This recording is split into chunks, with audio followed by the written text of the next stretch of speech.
Now to another issue. I want to give an update on my efforts to end the crisis in Gaza. For the past several months, my negotiators of foreign policy, intelligence community, and like have been relentlessly focused, not just on a ceasefire that would inevitably be fragile and temporary, but on a durable end of the war. That's been the focus, a durable end of this war.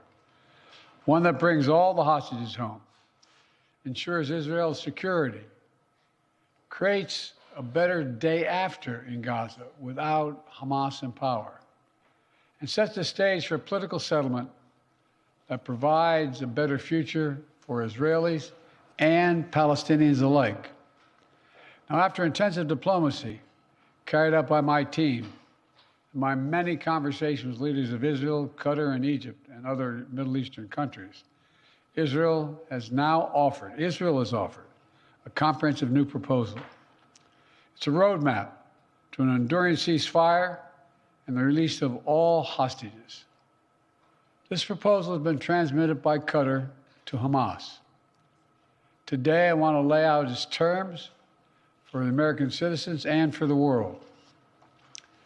This new proposal has three phases. The first phase would last for 6 weeks. Here's what it would include: a full and complete ceasefire, a withdrawal of Israeli forces from all populated areas of Gaza, release of a number of hostages, including women, the elderly, the wounded, in exchange for release of hundreds of Palestinian prisoners. There are American hostages who would be released at this stage, and we want them home. Additional, some remains of hostages who have been killed would be returned to their families, bringing some degree of closure to that terrible grief. Palestinians, civilians would return to their homes and neighborhoods in all areas of Gaza, including in the north. Humanitarian assistance would surge, with 600 trucks carrying aid into Gaza every single day.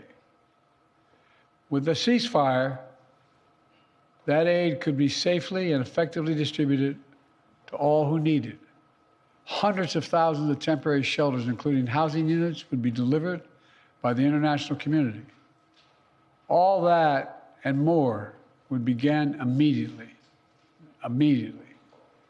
During the 6 weeks of phase one, Israel and Hamas would negotiate the necessary arrangements to get to phase two, which is a permanent end to hostilities. Now, I'll be straight with you. There are a number of details to negotiate to move from phase one to phase two. Israel will want to make sure its interests are protected. But the proposal says if the negotiations take longer than 6 weeks for phase one, the ceasefire will still continue as long as negotiations continue. In the United States, Egypt, and Qatar would work to ensure negotiations keep going. All agreements, until all the agreements are reached and phase two is able to begin. Then phase two, there'd be an exchange for the release of all remaining living hostages, including male soldiers.